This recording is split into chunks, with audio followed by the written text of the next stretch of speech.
గతం క్లాసులో మనము గుప్తులకు సంబంధించినటువంటి ఆధారాల గురించి చర్చించాము. మరి ఈ క్లాసులో గుప్తులకు సంబంధించినటువంటి రాజకీయ చరిత్ర గురించి చర్చిస్తాము. గుప్తుల రాజకీయ చరిత్ర, గుప్తుల రాజకీయ చరిత్ర అంటే రాజకీయ వ్యవస్థ ఏ విధంగా ఉన్నది అనేటువంటి విషయాలను మనము ఈ క్లాస్లో మనము చర్చిద్దాం.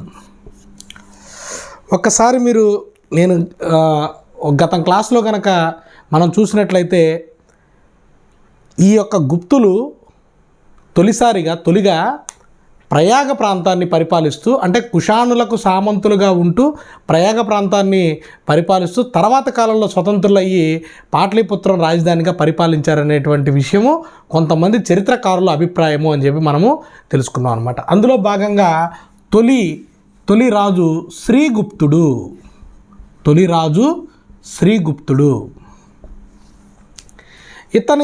ఇతన్ని వంశస్థాపకుడి కింద చెప్తారండి. ఇతను గుప్త వంశ స్థాపకుడు. దాంతోపాటుగా మహారాజా అనేటువంటి బిరుదును తీసుకున్నాడు. మహారాజా నేను గతంలో కూడా చెప్పాను.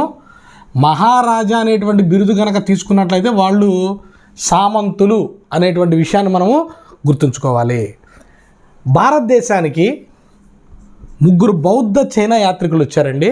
అందులో మొదటగా వచ్చింది పాహియాను, తర్వాత వచ్చింది హుయాన్సాంగ్, తర్వాత వచ్చింది ఇత్సింగ్ కాలంలో భారతదేశానికి 675-85 మధ్య కాలంలో వచ్చాడు. ఈ ఇత్సింగ్ ఈ శ్రీగుప్తుడి గురించి మనకి ఇచ్చినటువంటి సమాచారం ఏంటంటే ఇతను ఇత్సింగ్ ఇచ్చినటువంటి సమాచారం ప్రకారం శ్రీగుప్తుడు మృగ శిఖావనంలో ఒక బౌద్ధ విహారాన్ని నిర్మించాడు. ఈ సమాచారం మనకు ఎవరు ఇచ్చారు అని అంటే ఇత్సింగ్ ఇచ్చాడండి. ఇత్సింగ్ ఇచ్చినటువంటి సమాచారం ప్రకారము శ్రీగుప్తుడు మృగ శిఖావనంలో ఒక బౌద్ధ విహారాన్ని నిర్మించాడు అనేటువంటి విషయం మనకి తెలుస్తుంది. నెక్స్ట్ ఇతని తర్వాత ఘటోత్కచుడు.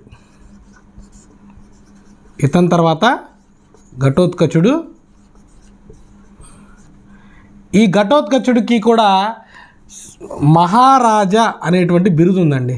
ఈ ఘటోత్కచుడికి కూడా మహారాజా అనేటువంటి బిరుదు ఉంది.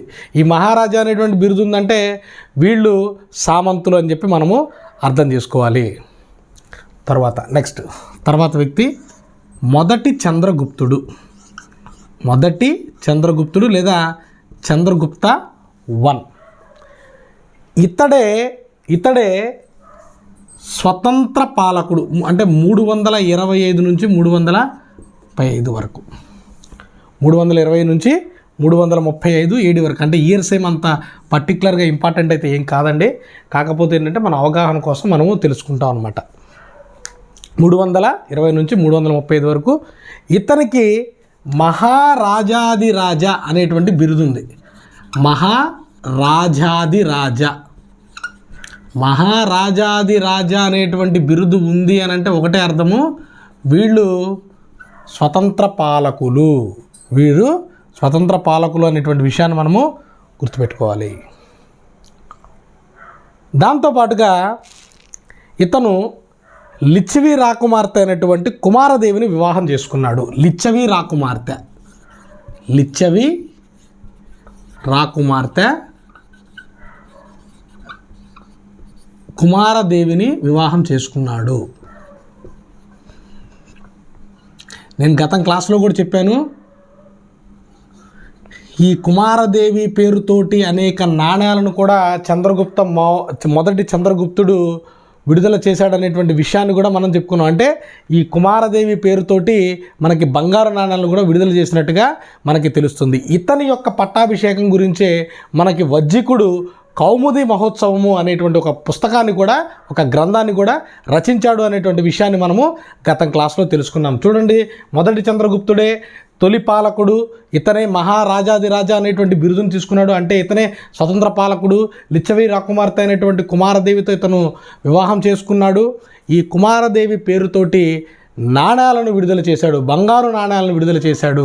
ఇతని యొక్క పట్టాభిషేకం గురించి వజ్జికుడి రాసినటువంటి కౌముది మహోత్సవము మనకి సమాచారము ఇస్తుంది. ఈ విషయాన్ని మనము గుర్తుంచుకోవాలి. ఇతని తర్వాత సముద్రగుప్తుడు.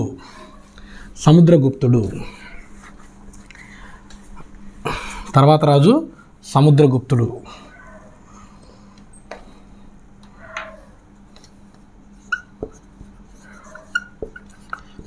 ఈ సముద్రగుప్తుడు ఈ గుప్తరాజులందరిలో కూడా అత్యంత గొప్ప చక్రవర్తి కింద మనము చెప్పుకున్నాము. అత్యంత గొప్ప చక్రవర్తి ఈ సముద్రగుప్తుడే ఈ గుప్తరాజులందరిలో కూడా అత్యంత గొప్ప చక్రవర్తి. ఇతడు మొదటి చంద్రగుప్తుడు మరియు కుమారదేవిల యొక్క కుమారుడు. ఇతడు మొదటి చంద్రగుప్తుడు అంటే సిజి అని రాస్తున్నాడు. చంద్రగుప్తుడు మరియు కుమారదేవిల యొక్క కుమారుడు.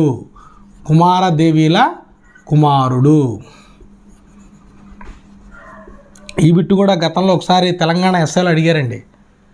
తరువాత గుప్తులందరిలో కూడా అత్యంత గొప్పవాడు. ఇతని యొక్క విజయాల గురించి ఇతని సంధి విగ్రాహకుడైన హరిసేనుడు అలహాబాద్ ప్రశస్తిలో తెలియచేశాడు.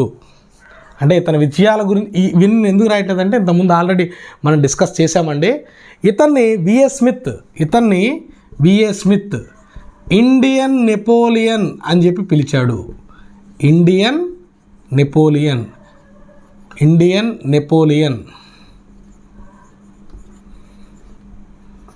ఫ్రాన్స్ అధినేత అండి. 18వ శతాబ్దంలో ఫ్రాన్స్ అధినేత, అత్యంత గొప్ప చక్రవర్తి. ఆ కాలంలో నెపోలియన్ అనేటువంటి వ్యక్తి యూరప్ దేశంలో అత్యంత ప్రాధాన్యత కలిగినటువంటి వ్యక్తి కింద మనం చూడవచ్చు. ఇతన్ని ఏమంటారంటే విఏ స్మిత్, ఇండియన్ నెపోలియన్ అని చెప్పి అంటారనమాట. దాదాపుగా 100 యుద్ధాలు గెలిచాడని చెప్పి చెప్పుకుంటారు ఇతని గురించి. 100 యుద్ధాలు గెలిచాడని చెప్పి చెప్పుకుంటాడు. అయితే ఇతను తన అలహాబాద్ ప్రశస్తిలో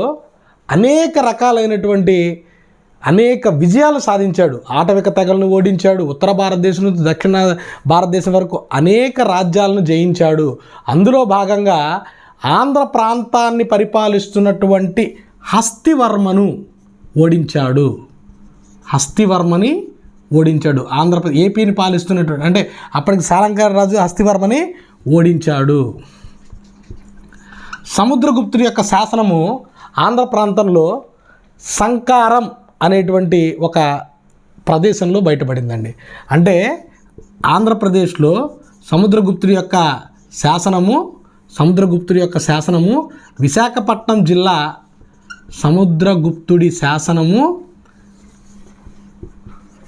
విశాఖపట్నం జిల్లా సంకారము అనేటువంటి ఒక ప్రదేశంలో బయటపడింది.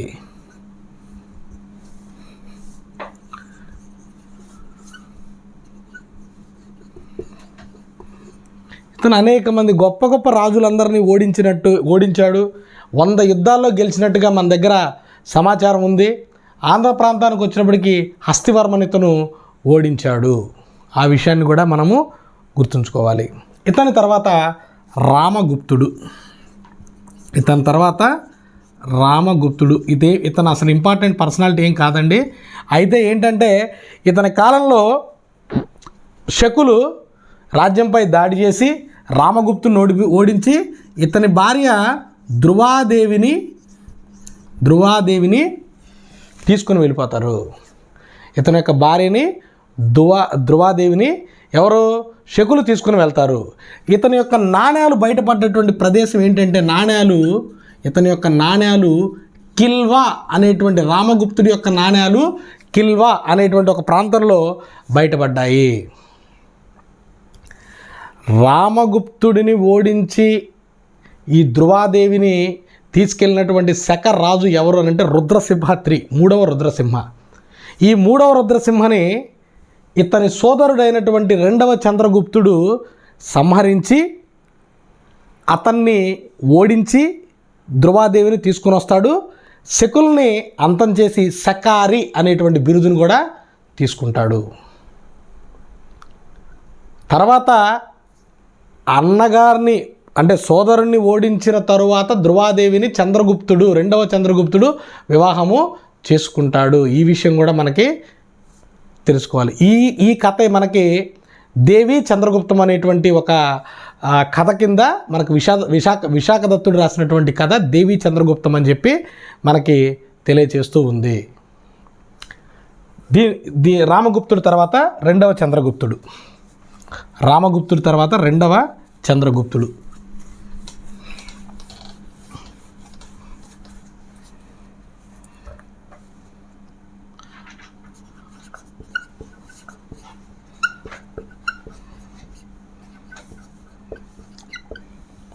ఈ రెండవ చంద్రగుప్తుడు శకులను చంపేసి శకారి అనేటువంటి ఒక బిరుదును తీసుకున్నాడు. అదేవిధంగా విక్రమాదిత్య అనేటువంటి ఒక బిరుదును కూడా తీసుకున్నాడు. అంటే రెండవ చంద్రగుప్తుడికి ఉన్నటువంటి బిరుదులు ఏంటండి? శకారి మరియు విక్రమాదిత్య అనేటువంటి బిరుదులు తీసుకున్నాడు. ఇతను సముద్రగుప్తుడు మరియు దత్తాదేవి యొక్క కుమారుడు. ఇతను శకులను ఓడించి శకారి అనేటువంటి బిరుదును తీసుకున్నాడు. ఉజ్జయినిని రాజధానిగా చేశాడు. ఉజ్జయినిని రాజధానిగా అంటే మనం చెప్పుకున్నాం గుప్తుల కాలంలో ఉజ్జయిని ఒక రాజధానిగా ఉంది. అది ఎవరి కాలంలో ఉంది అని అంటే రెండవ చంద్రగుప్తుడి యొక్క కాలంలో ఉజ్జయిని మనకు రాజధానిగా ఉన్నది. ఒక సాంప్రదాయం ప్రకారం, ఇది ఇంపార్టెంట్ అండి మనకి, ఒక సాంప్రదాయం ప్రకారము ఇతని ఆస్థానంలో నవరత్నాలు ఉండేవారు. ఎవరి నవరత్నాలు అని అంటే ఒక గొప్ప 9 మంది పండితులు ఇతని ఆస్థానంలో ఉండేవారు. ఒక సాంప్రదాయం ప్రకారం అంటే ఏంటంటే ఇది ఖచ్చితత్వం కాదండి, అంటే గొప్ప వాళ్ళని తీసుకొచ్చి గొప్ప ఆస్థానంలో కూర్చోబెట్టాలనే ఒక ఉద్దేశంతో అంటున్నారు. అందుకనే సాంప్రదాయం అని చెప్పి అంటున్నాం. అంటే నిజంగా అయితే ఆ 9 మంది అయితే మాత్రం ఉన్నారు, కానీ వాళ్ళందరూ కూడా ఈ యొక్క రెండవ చంద్రగుప్తుడి కాలానికే చెందిన వాళ్ళ అంటే ఇక్కడ కొంత మనకి డౌట్ కలిగేటువంటి విషయం అనమాట. అందుకనే దీన్ని ఒక సాంప్రదాయం ప్రకారము 9 మంది 9 మంది నవరత్నాలు ఇతని ఆస్థానంలో ఉన్నారని చెప్పి చెప్పుకున్నారు. ఆ నవరత్నాలు ఎవరనేటువంటి విషయాన్ని మనం ఒకసారి ఇక్కడ డిస్కస్ చేద్దాం. అంటే ఒక సాంప్రదాయం ప్రకారము 9 మంది నవరత్నాలు ఇతని ఆస్థానంలో ఉన్నారు. అందులో మొదటివాడు కాళిదాసు.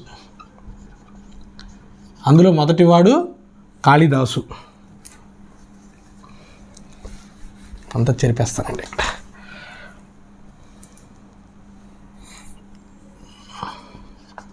నవరత్నాలు రెండవ చంద్రగుప్తుడి యొక్క ఆస్థానంలో ఉన్నారు.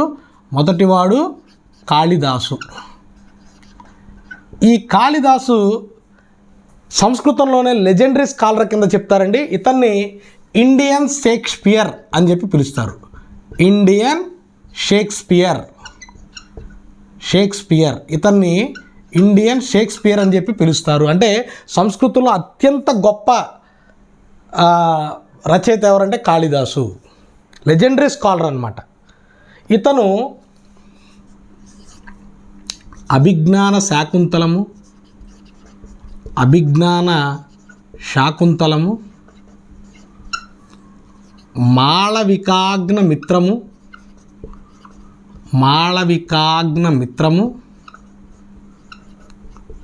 విక్రమ ఊర్వశి అనేటువంటి 3 నాటకాలను రాశాడండి. ఈ 3 కూడా నాటకాలు. దీంతోపాటు కుమార సంభవము,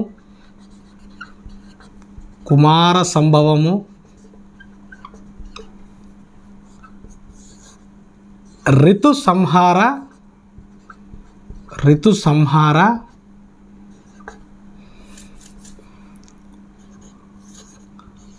రఘువంశ, 5ది 7 మేఘదూత.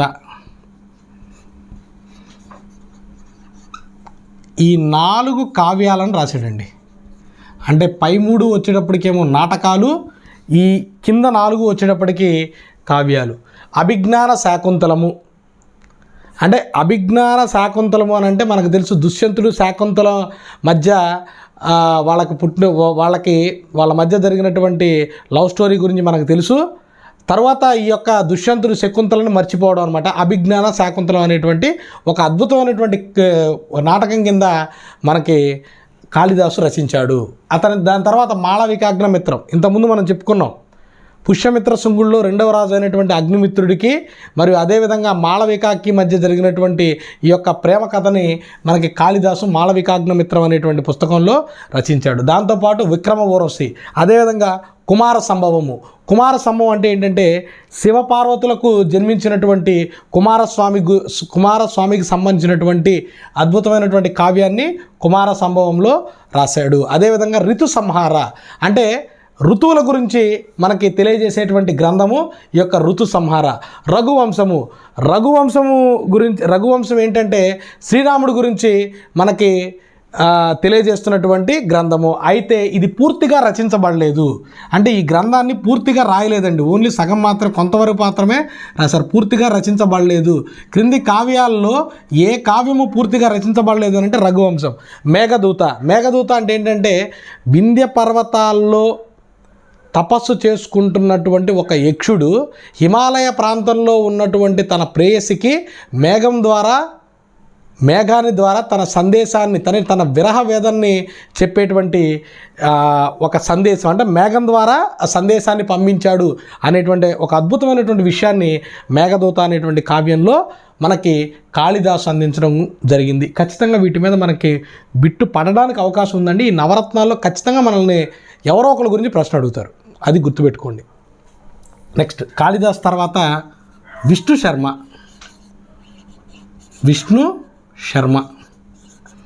ఈ విష్ణు శర్మ పంచతంత్రాన్ని రచించాడు. తెలుసు, మనకు కూడా బాగా ఐడియా ఉందండి పంచతంత్ర కథలు. ఆ పంచతంత్రాన్ని రచించింది ఎవరు అంటే విష్ణు శర్మ. అయితే ఈ పంచతంత్రాన్ని తెలుగులోకి అనువదించింది ఎవరు అంటే దూబకుంట నారాయణ కవి ఈ యొక్క పంచతంత్రాన్ని తెలుగులోకి అనువదించాడు. దూబకుంట నారాయణ కవి తెలుగులోకి అనువదించాడు.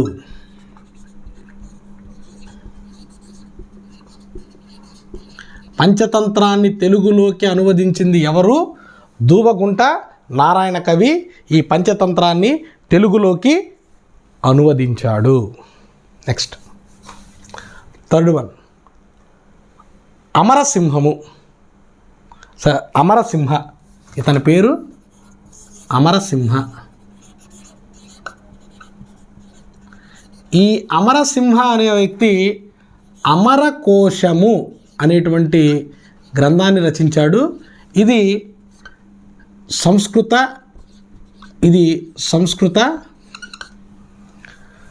డిక్షనరీ, అంటే దీన్ని ఏమంటారంటే సంస్కృత డిక్షనరీ, సాంస్క్రిట్ లెక్సికాన్ అంటారనమాట. ఇంగ్లీష్లో సాంస్క్రిట్ లెక్సికాన్ అంటే సంస్కృత వ్యాకరణ పుస్తకం అంటే లెక్సికాన్, సాంస్క్రిట్ లెక్సికాన్ అని చెప్పి అంటారు. తర్వాత fourth one Vararuchi. Fourth one పేరు ఏం పేరంటే వరరుచి. ఇతను ప్రాకృత ప్రకాశ అనేటువంటి గ్రంథాన్ని రాశాడండి. ప్రాకృత ప్రకాశ ఇది ప్రాకృత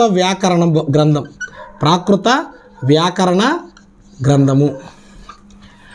నవరత్నాల్లో ఒకే ఒక ప్రాకృత కవి ఎవరు అని అంటే వరరుచి. ఆ విషయాన్ని కూడా మనము గుర్తుపెట్టుకోవాలి. తర్వాత ఐదో వ్యక్తి వచ్చినప్పటికీ ధన్వంతరి. మనందరికీ కూడా తెలుసు ధన్వంతరి. ఇతను నిఘంటు అనేటువంటి ఒక గ్రంథాన్ని రచించాడండి. నిఘంటు ఆయుర్వేదానికి సంబంధించినటువంటి ముఖ్యమైనటువంటి వ్యక్తి ఎవరు అంటే ధన్వంతరి. అది మనందరికీ కూడా తెలిసినటువంటి విషయము. తర్వాత సిక్స్త్ వన్ ఆర్యభట్ట. ఈ ఆర్యభట్ట 2 పుస్తకాలు రాశాడు.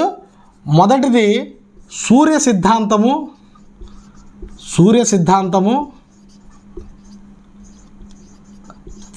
సెకండ్ వచ్చినప్పటికీ ఆర్యభట్టీయము. ఆర్యభట్టీయము. ఈ సూర్య సిద్ధాంతం వచ్చినప్పటికీ ఖగోళ శాస్త్రానికి చెందినటువంటి పుస్తకం అండి. అంటే అత్యంత ప్రాచీనమైనటువంటి రోజుల్లో మన సూర్యుడు చుట్టూతా భూమి తిరుగుతుందనేటువంటి విషయాన్ని సూర్య సిద్ధాంతం చెప్పారు. దాని తర్వాత కాలంలో కోపర్నికస్ మనకి తెలియజేయడం జరిగింది. అంతకన్నా ముందే మనకి ఆర్యభట్ట సూర్య సిద్ధాంతం ద్వారా ఖగోళ శాస్త్రానికి సంబంధించి మనకి సమాచారం ఇవ్వడం జరిగింది. ఆర్యభట్ట వచ్చేటప్పటికి ఇది గణిత శాస్త్రానికి సంబంధించినది. ఇది గణిత శాస్త్రానికి సంబంధించినది. 7th one వరాహమిరుడు. వరాహమిరుడు. ఈ వరాహమిరుడు బృహత్ సంహిత అనేటువంటి ఒక పుస్తకం రాశారండి. అంటే ఈ వరాహమిరుడు రాసినటువంటి ఈ బృహత్ సంహిత భారతీయ శాస్త్రాలకు విజ్ఞాన సర్వస్వం లాంటిది. బృహత్ సంహిత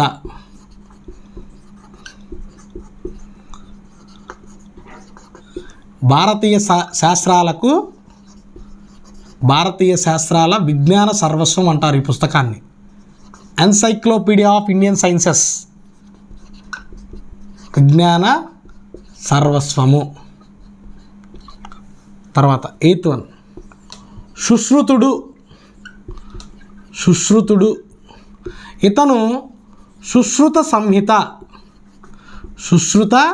సంహిత. ఇది ఏంటంటే ఈ సుశ్రుత సంహిత చరకుడు చరణ సంహిత రచించాడు అక్కడ పాతకాలంలో. అంత తర్వాత సుశ్రుత సంహిత రచించాడు. ఇది శస్త్రచికిత్సల గురించి మనకు సమాచారం ఇస్తుందండి.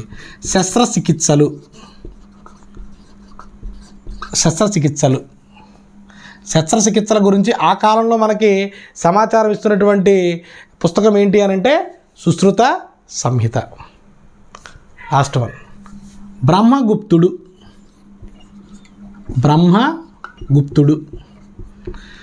ఈ బ్రహ్మగుప్తుడు ఖండకాఢ్య అనేటువంటి ఒక పుస్తకాన్ని రాశారండి. ఖండకాఢ్య.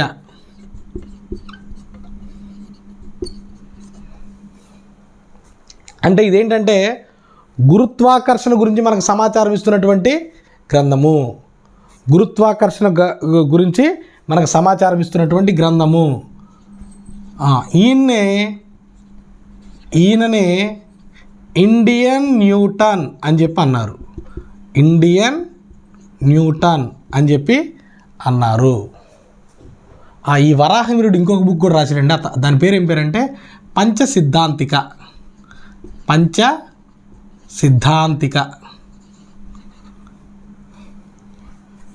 ఇండియన్ న్యూటన్ అని చెప్పి ఎవరిని అన్నారు? బ్రహ్మగుప్తుని అన్నారు.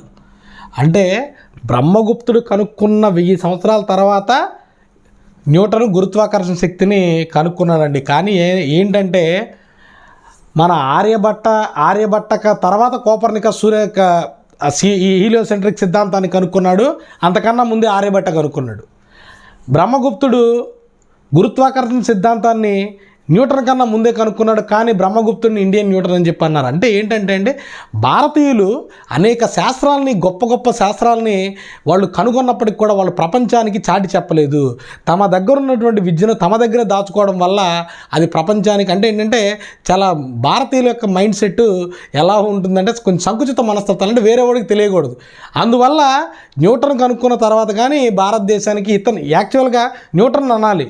ఏమని? న్యూటన్ అనాలన్నమాట బ్రహ్మగుప్తుడి పేరుతోటి.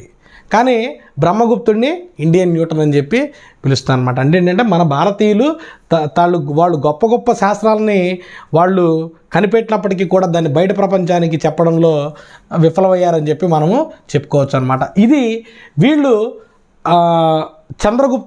రెండవ చంద్రగుప్తుడి ఆస్థానంలో ఒక సాంప్రదాయం ప్రకారం ఉన్నటువంటి 9 మంది నవరత్నాలు. వీళ్ళ గురించి మనకి ఖచ్చితంగా ప్రశ్న పడటానికి అవకాశం ఉందండి, అది మీరు గుర్తుపెట్టుకోవాలి. నెక్స్ట్ ఇతని తర్వాత కుమారగుప్తుడు.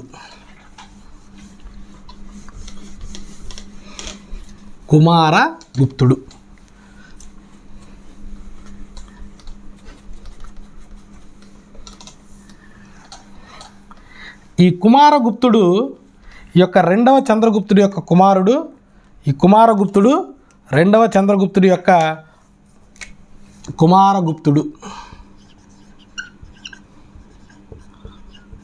ఈ కుమారగుప్తుడు రెండవ చంద్రగుప్తుడి యొక్క కుమారుడు. ఇత్తడు అంటే కుమారగుప్తుడు మరియు ధ్రువదేవుల యొక్క కుమారుడు గుప్తుల కాలంలో తొలిసారి రాగి నాణ్యాలను విడుదల చేశాడు. రాగి నాణ్యాలు విడుదల చేసిన తొలి రాజు, విడుదల చేసిన గుప్తరాజు రాగి నాణ్యాలను విడుదల చేశాడు. కార్తికేయుని యొక్క భక్తుడు. కార్తికేయుడు అంటే ఎవరంటే శివపార్వతులకు జన్మించినటువంటి కుమారుణ్ణి కార్తికేయుడు అంటారు. ఇతను కార్తికేయుడి యొక్క భక్తుడు. ఇతని కాలంలో వెరీ వెరీ వెరీ ఇంపార్టెంట్ ఏంటంటే ఇతని కాలంలోనే నలందా విశ్వవిద్యాలయము నిర్మించబడింది. ఇతని కాలంలోనే నలందా విశ్వవిద్యాలయము నిర్మించబడింది. ఇక్కడ నలందా విశ్వవిద్యాలయం గురించి మీకు నేను 4 పాయింట్స్ చెప్తానండి, ఎందుకంటే ఎగ్జామ్ పాయింట్ ఆఫ్ వ్యూలో మనకు అడగడానికి అవకాశం ఉన్నటువంటిది. ఈ నలందా విశ్వవిద్యాలయము మహాయాన వంశానికి చెందినటువంటి విశ్వవిద్యాలయము. మహాయాన వంశానికి అంటే లేదా మహాయాన బౌద్ధానికి చెందినటువంటిది. మహాయాన బౌద్ధ మతానికి చెందినది. రెండోది, అనేక దేశ విదేశాల నుంచి ఈ విశ్వవిద్యాలయానికి విద్యార్థులు వచ్చి చదువుకుంటూ ఉండేవాళ్ళు. ఇక్కడ విద్యార్థులు 8,500, ఉపాధ్యాయులు 1,500. ధర్మకీర్తి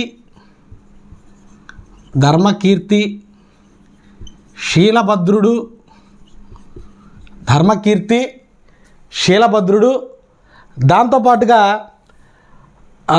ఇంకా ధర్మపాలుడు,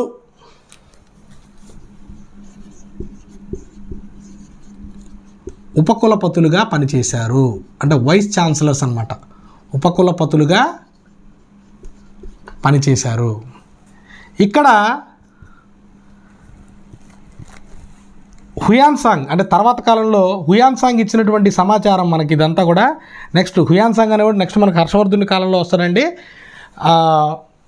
ఈ నలందా విశ్వవిద్యాలయంలో దాదాపుగా అంటే రెసిడెన్షియల్ విశ్వవిద్యాలయం అనమాట, అంటే అక్కడే వసతి గృహాలు కూడా ఏర్పాటు చేసినటువంటి ఇది మనకి ఉందన్నమాట. అంటే నలందా విశ్వవిద్యాలయం గురించి మనకు కొన్ని ఇంపార్టెంట్ పాయింట్స్. ఈ నలందా విశ్వవిద్యాలయం గురించి మనకి లాస్ట్ గ్రూప్ 1 అంటే 2023 జనవరిలో జరిగిన గ్రూప్ 1 ప్రిలిమినరీ ఎగ్జామ్లో ఒక బిట్ అడిగారండి. ఆ బిట్ కూడా మనం ఇక్కడ డిస్కస్ చేద్దాం. ఏంటి ఆ బిట్ అంటే నలందా విశ్వవిద్యాలయం గురించి ప్రత్యేకించి అడగడం జరిగింది. ఏంటా బిట్టు అని అంటే చూడండి,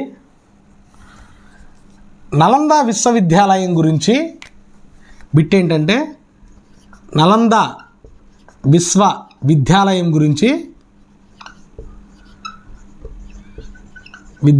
గురించి క్రింది వాటిలో సరైనది ఏది గురించి క్రింది వాటిలో సరైనది ఏది, ఇది క్వశ్చన్ అండి. సరైనది ఏది అందులో ఇచ్చింది ఏంటంటే ఫస్ట్ ఆప్షను హర్షవర్ధనుడు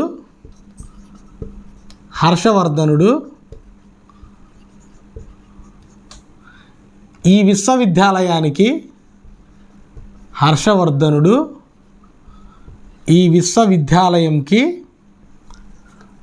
10,000 గ్రామాలు దానం ఇచ్చాడు. 10,000 గ్రామాలు దానం ఇచ్చాడు. ఇది ఫస్ట్ది. సెకండ్ పాయింట్ ఏంటంటే నలందా విశ్వవిద్యాలయంలో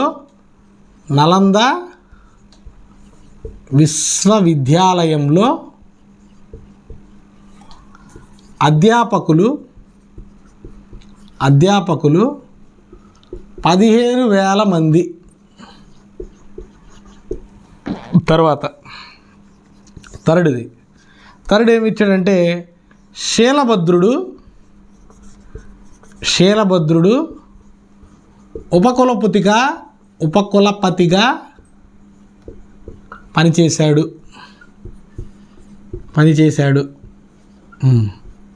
ఫోర్త్ వన్, బోధనా మాధ్యమము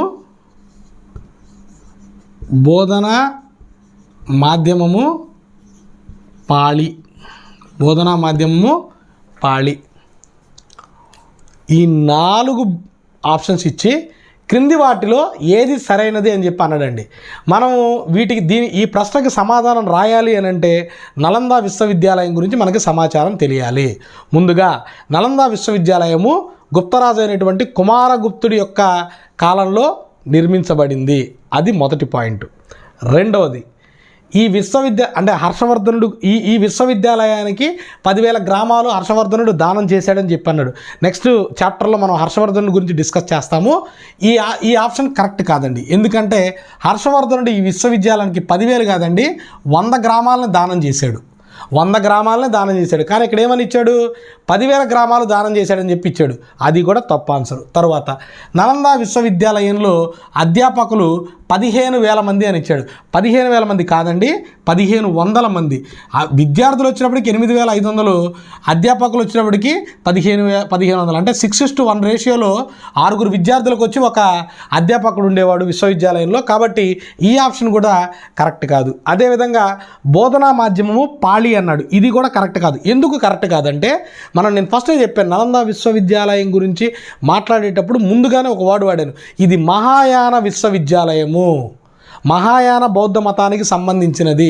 మహాయాన బౌద్ధ మతానికి సంబంధించినటువంటి అన్ని గ్రంథాలు కూడా సంస్కృత భాషలో ఉంటాయి. కాబట్టి ఈ మహాయాన విశ్వవిద్యాలయంలో బోధనా మాధ్యమము సంస్కృతము, పాళీ కాదండి సంస్కృతము.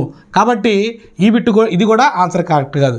ధర్మకీర్తి, ధర్మపాలుడు, శీలభద్రుడు లాంటి వాళ్ళు ఉపకులపతులుగా పనిచేశారనేటువంటి విషయము మనం డిస్కస్ చేసాం. కాబట్టి ఆన్సర్ వచ్చేటప్పటికి ఈ శీలభద్రుడు ఉపకులపతిగా పనిచేశాడు అనేది కరెక్ట్ ఆన్సర్ అనమాట. మీరు ఇటువంటి ప్రశ్నలకి సమాధానం చెప్పేటప్పుడు మీకు పూర్తి స్థాయిలో అవగాహన ఉంటేనే మనం రాయగలమండి. ఎందుకంటే ఇదివరకులాగా ఏది డైరెక్ట్ బిట్ అడగడం లేదు. ఈ విధమైనటువంటి అప్లికేషన్ మెథడ్లో మనల్ని ప్రశ్నలు అడగడం జరుగుతుంది. కాబట్టి అభ్యర్థులు ఈ విషయం గుర్తుపెట్టుకోవాలి. ఇంకొక రెండో విషయం ఏంటంటే, ప్రశ్నను మీరు జాగ్రత్తగా చదవండి. ఎందుకంటే ప్రశ్న చదివేటప్పుడు కంగారు, క్రింది వాటిలో సరైనది అన్నాడా, సరైంది కాదు అన్నాడా, సరైనది అన్నాడా, సరైంది కాదు అన్నాడా. సరైంది కాదు అన్నదానికి సరైనది ఏది అనడానికి తేడా ఉంటుంది. ఆ విషయాన్ని కూడా చాలా జాగ్రత్తగా అభ్యర్థులు ప్రశ్నని 1-2 సార్లు చదివి అర్థం చేసుకొని ఆన్సర్లు పెట్టేటువంటి ప్రయత్నం చేయాలి. ఎందుకంటే కంగారు పెట్టిపోతే ఒక్క బిట్టు నెగిటివ్ మార్కులో ఎక్కడికో వెళ్ళిపోతాం మనం. ఆ విషయాన్ని కూడా ఆ అభ్యర్థులు గుర్తుపెట్టుకోవాలి. ఆన్సర్ ఏంటంటే దీనికి శీలభద్రుడు ఉపకులపతిగా పనిచేశాడు. ఈ మిగిలిన 3 ఆప్షన్లు కూడా తప్పనమాట. నెక్స్ట్ తర్వాత స్కందగుప్తుడు. తర్వాత వ్యక్తి స్కందగుప్తుడు. ఈ కుమారగుప్తుడు తర్వాత దాదాపుగా గుప్త సామ్రాజ్యం అనేది ఇక చివరి స్టేజ్కి వచ్చిందండి. తర్వాత స్కందగుప్తుడు. స్కందగుప్తుడి కాలం నుంచి మనకి హణుల దాడులు ప్రారంభమయ్యాయి. హణుల దాడులు నేను చెప్పాను ఇంతకుముందు కూడా, హణుల దాడులు ప్రారంభమయ్యాయి. స్కందగుప్తుడు వేయించినటువంటి 2 శాసనాలు, ఒకటి జునాగఢ్ శాసనము. ఈ జునాగఢ్ శాసనము సుదర్శన తటాకం గురించి సమాచారం ఇస్తుంది. ఆ సుదర్శన తటాకం గురించి సమాచారం ఇస్తున్నటువంటి రెండవ రాజు స్కందగుప్తుడు. మొదటివాడు రుద్రదమనుడు. రెండోది బితారీ శాసనము. ఈ బితారీ శాసనంలో హణుల యొక్క దాడుల గురించి మనకు సమాచారం ఉంది. తోరమానుడు, మిహిరకులవాడు అనేవాడు ఈ యొక్క గుప్త సామ్రాజ్యం మీద, మధ్య ఆసియాకు చెందినటువంటి వాళ్ళు గుప్త సామ్రాజ్యం మీద దాడి చేశారనేటువంటి విషయాన్ని మనము చెప్పుకున్నాము. ఇతనిని 100 రాజుల దైవంగా పిలుస్తారండి. ఇతను 100 రాజుల దైవము, 100 రాజుల దైవంగా కీర్తించబడ్డాడు. దాంతోపాటుగా రాజధానిని తిరిగి పాటలీపుత్రానికి మార్చాడు. రాజధానిని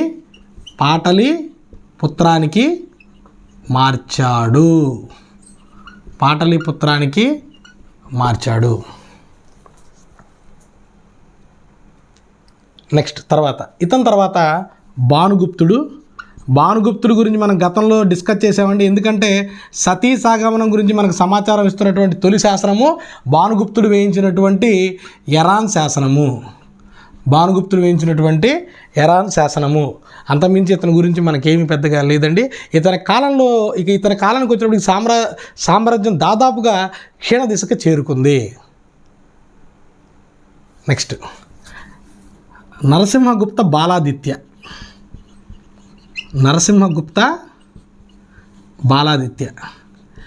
ఇతని గురించి చెప్పుకోవడానికి ఏమీ లేదు కానండి. కాకపోతే ఏంటంటే ఒరిస్సాలోని రత్నగిరి ప్రాంతంలో ఒక బౌద్ధ విహారాన్ని నిర్మించాడు. ఇదే ఇతని గురించి ఉన్నటువంటి ఒకే ఒక ఇంపార్టెంట్ పాయింట్. ఇక లాస్ట్ వ్యక్తి వచ్చినప్పటికీ విష్ణుగుప్తుడు. ఓన్లీ కరెక్టింగ్ పర్పస్కేనండి, ఇతని గురించి మనకి ఎటువంటి లేదు. చివరి రాజు విష్ణుగుప్తుడు. ఇతని కాలంలోనే ఈ యొక్క గుప్త సామ్రాజ్యం అనేది దాదాపుగా అంటే 540 ఆ ప్రాంతంలో ఈ గుప్త సామ్రాజ్యం అనేది అంతరించిపోయింది, అంటే ఎండ్ అయిపోయింది. ఇతని తర్వాత నెక్స్ట్ మనకి హర్షవర్ధనుడు అనేటువంటి టాపిక్ వస్తుందండి. ఇది గుప్తుల కాలానికి సంబంధించినటువంటి రాజకీయ చరిత్ర.